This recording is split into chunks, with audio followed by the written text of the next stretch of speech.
এবার তীব্র গতিতে এগিয়ে আসছে ভারী বৃষ্টি।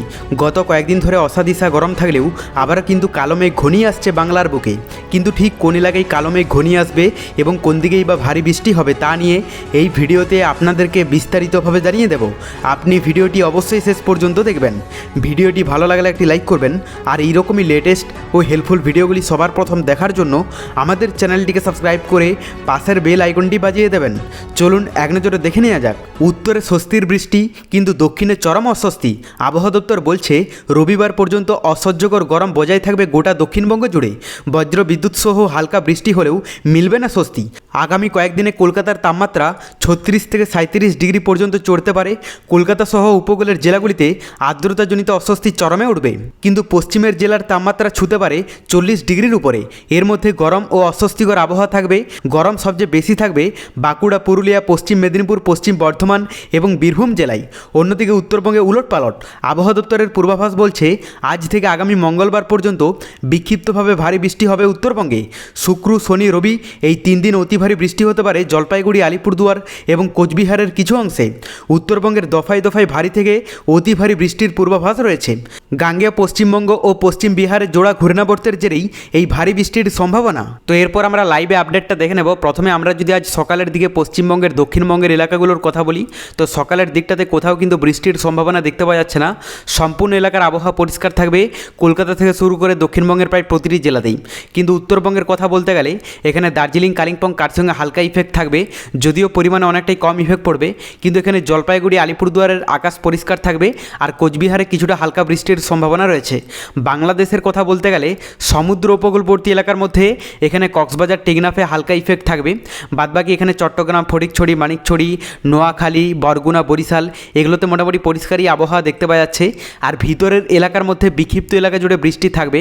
বেশিরভাগ এলাকার আবহাওয়া পরিষ্কার থাকলেও সিলেট থেকে শুরু করে সুনামগঞ্জ, জামালগঞ্জ, ময়মনসিংহ, গোপালপুর, টাঙ্গাইল, কিশোরগঞ্জ, মৌলভীবাজার এই সমস্ত এলাকাগুলোতে কিন্তু বৃষ্টির সম্ভাবনা রয়েছে। আর উপরের দিকের কথা বলতে গেলে পঞ্চগড় থেকে শুরু করে ঠাকুরগাঁও, দিনাজপুর, রংপুর, কুড়িগ্রাম, গাইবান্ধা, বগুড়া, নওগাঁ এগুলোতেও কিন্তু হালকা ইফেক্ট দেখতে পাওয়া যাচ্ছে। দুপুরের দিকে যদি আমরা আপডেটটা দেখে নিই, তো দক্ষিণবঙ্গের কথা বলতে গেলে সকালের মতো একই থাকবে, মানে সমস্ত এলাকার আবহাওয়া পরিষ্কারই দেখতে পাওয়া যাচ্ছে। কিন্তু উত্তরবঙ্গের কথা বলতে গেলে সকালের মতোই উত্তরবঙ্গের দার্জিলিং থেকে শুরু করে কালিম্পং, কার্সিয়াং, আলিপুরদুয়ার, কোচবিহার, জলপাইগুড়িতে হালকা ইফেক্ট থাকবে। মেঘলা আকাশ থাকতে পারে এবং হালকা ফুলকা বৃষ্টি হতে পারে জলপাইগুড়ি, আলিপুরদুয়ার এবং কোচবিহারে। যদিও দার্জিলিং, কালিম্পং, কার্সিয়াংয়ে কিছুটা ভারী বৃষ্টির সম্ভাবনা রয়েছে দুপুরের দিকটাতে। আর বাংলাদেশের কথা বলতে গেলে সমুদ্র উপকূলবর্তী এলাকা এবং ভিতরের এলাকার মধ্যে 80 থেকে 90% এলাকার আবহাওয়াতে বৃষ্টির সম্ভাবনা রয়েছে। কিছু কিছু এলাকা আছে যেগুলোতে ভারী বৃষ্টি হবে, তবে বেশিরভাগ এলাকা জুড়েই মাঝারি মানের কিন্তু বৃষ্টির সম্ভাবনা রয়েছে। এখানে সমুদ্র উপকূলবর্তী এলাকা এবং ভিতরের এলাকার মধ্যে বেশিরভাগ এলাকা জুড়েই কিন্তু বৃষ্টি দেখতে পাওয়া যাচ্ছে। যদিও কিছু কিছু এলাকা আছে যেগুলোতে বৃষ্টির সম্ভাবনা নেই বললেই চলে। তার মধ্যে এখানে চুয়াডাঙ্গা, মাগুরা, যশোর, খুলনা এগুলোতে কিন্তু মোটামুটি বৃষ্টির সম্ভাবনা নেই বললেই চলে। দেখুন, এই মুহূর্তে আমরা যদি বঙ্গোপসাগরের আবহাওয়াটা দেখি, তো বঙ্গোপসাগরের এই অংশে এখনও পর্যন্ত দুর্যোগপূর্ণ আবহাওয়া দেখতে পাওয়া যাচ্ছে, বিশেষ করে সমুদ্র উপকূলবর্তী এলাকার কাছাকাছি এলাকাগুলোতে। তাই এই ইফেক্টটা বিশেষ করে বাংলাদেশের দিকেই কিন্তু ঢুকছে। যদিও দক্ষিণবঙ্গে সেই রকমভাবে ইফেক্ট পড়তে দেখতে পাওয়া যাবে না, যার প্রভাবে দক্ষিণবঙ্গে হালকা ফুলকা বৃষ্টি হতে পারে দুপুর এবং সন্ধ্যের দিকে। তবে সকালের দিকে এবং রাতের দিকে সেই রকমভাবে বৃষ্টির সম্ভাবনা নেই বললেই চলে।